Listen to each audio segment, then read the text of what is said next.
Lyft just put out some crazy electric vehicles incentives that I think everyone needs to know about, even if you don't have an electric car. The biggest incentive is that Lyft will give a $150 bonus every week to whoever has an electric car and completes 50 rides per week. Doing the math on that, that means $3 every single ride up until 50 rides, but Lyft did say that there is a possibility that they'll decrease the amount of rides that is necessary to hit that goal. And they also said that while they might decrease it and put it back up to its original number, it'll never be over 50 rides. So that's something you can bank on for certain. And you can do this until 2024. On top of that, the bonus can only be done once a week and to a maximum amount of $8,100. That means you can only hit the bonus for 54 weeks over the course of the next 2 years, which is 104 weeks if my math checks out. You'll have up to the week of December 29th, 2024 in order to knock out these bonuses. Now, the sad part for me is that currently, and hopefully this changes, the bonuses are only for California electric car drivers. But here are a few incentives that you can hit even if you don't live in California. If you have an EV and you're either a gold or platinum driver, you can get a 45% discount on charging your electric car. That's pretty huge. In order to qualify for that 40% outside of being gold or platinum, it has to be done at a charging station called EVgo. Now, I've never heard of them, but looking at their map, they seem to be well spread out across America. And even if you can't get to one of their charging stations, if you're a platinum driver, you can get 8% cash back if you use the Lyft direct debit card, which I actually use that myself, and I get 8% cash back on gas for being a platinum driver. It's really worth it. A lot of people will tell you that it's not, but 8% of your biggest expense is a lot of money. Now, why does this matter if you don't have an electric car? That's because Lyft also announced that by 2030, they want all cars on their platforms to be electric, whether it's us as drivers, the self-driving cars, or even the rental cars that they have through the rental car program. Personally, right now, I think that the prices of EVs that are worth driving, that have the battery capacity to make it worth driving, is just way too high. Let's consider the $45,000 Iconic 5, for example. If we consider the $8,100 that Lyft is offering us for having an electric car, and then we add in the tax credit of $75,000 that the government will give you for buying an electric car, that's still $29,400 for a brand new electric car, to which you can get 2 used Priuses for. And usually the biggest argument people make is that, you know what, it's okay paying that much for an electric car because you'll make that money back with gas. And I know that gas savings is the biggest expense in our line of work, but it would literally take you a gas savings amount of $15,000 in order to justify the purchase. It would take most drivers 3 years, assuming nothing else happens with their car, to justify that $15,000. And that's too long to have a return on investment for something like Lyft or Uber. Like, imagine you'd have to do this for 3 years before you can say, I broke even on my purchase, rather than just getting like something cheaper, a used Prius or something like that. You can knock that out in like less than a year, a couple months to re-justify the purchase.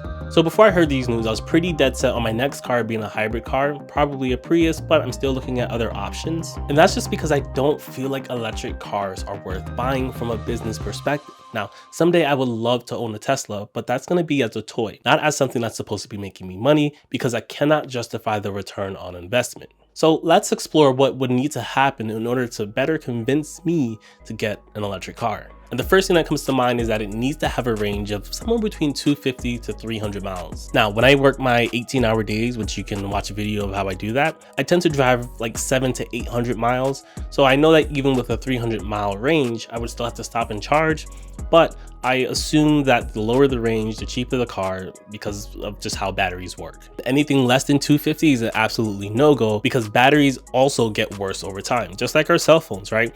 Over time, the more we charge our cell phones, is the less charge it holds. The battery naturally just gets worse over time. That's something to expect with phones, and that is something to expect with electric cars as well. The next thing I'd want to see from electric cars to convince me to buy one is a price decrease. Now, there are some cheap electric cars, however, they only have a range of like 100 miles, and that might be great for someone who's trying to commute to work, but that's an awful deal for an Uber driver. That's like maybe 3 to 4 hours of work, and I work way more than that. With a hybrid car like the Prius, it just has so much more benefits over getting a full-on electric car right now.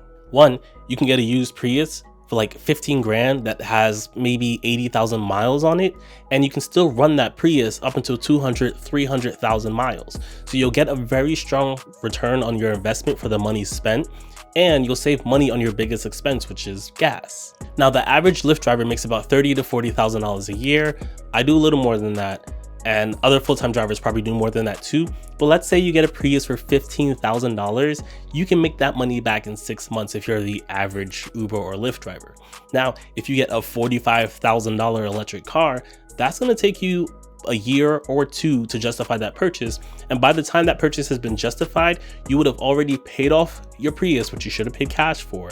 And the amount of money that you would have made from that Prius, the Prius just would have been a more profitable decision. Now, you might be thinking I'm being a little unfair comparing a used car to a new car, but the price of a used electric car costs the same as the price of a brand new Prius. And that's insane. That shows you how, one, overpriced these things really are, comparatively speaking, and two, that they do retain their value, which isn't good if you're trying to buy one, right? If you're trying to buy one for business purposes, it's just not good, because the goal, if you're doing Lyft or Uber, should be to ride your car into the ground so that you can get the best bang out of it. You shouldn't be to get a new car, drive it for some time, sell it, and then get another loan and a new car while you roll the equity into that. That's not the way to do this business. The best business that cash flows is a business that doesn't have debt. So here's someone that went to the internet to look for advice about whether they should get a Prius or a Tesla. I'm currently driving a 2003 Honda CR-V, which isn't bad on gas, but it isn't good. I'm trying to decide between a Tesla Model 3 and a Prius for dashing. I drive 40,000 miles per year. Electricity here costs 21 cents per kilowatt hour, and gas is $4 per gallon. I welcome opinions from anyone with either one. So the comment that's at the top is the comment that I agree with. You're going to ruin a 50,000 car dashing before you even finish making those $800 a month car payments and start feeling the gas savings, which is pretty much what I've said this entire video. When you run the math down on it and you just look at it dollar for dollar, take your emotions out of it, owning an electric car that costs $45,000 compared to a used hybrid car is just not a good deal. The hybrid car will win every single time until prices drop. And guess what? Tesla's working on a car that might cost $25,000. It's called the Tesla Model C. Now, if the Tesla Model C can come with a decent sized battery that's able to carry us far enough, that's probably going to be the car that I'm going to start recommending. I do expect electric car prices to drop as more car companies start making more of them. So I do expect my tone to change as that happens. But for right now, today, if you're about to buy a car, I think that one, you should wait a little longer because the car market is about to collapse. So I'll make a video on that, so make sure you subscribe. And then two, it definitely should be a hybrid car instead of an electric car, unless you can get a really, really good deal on those.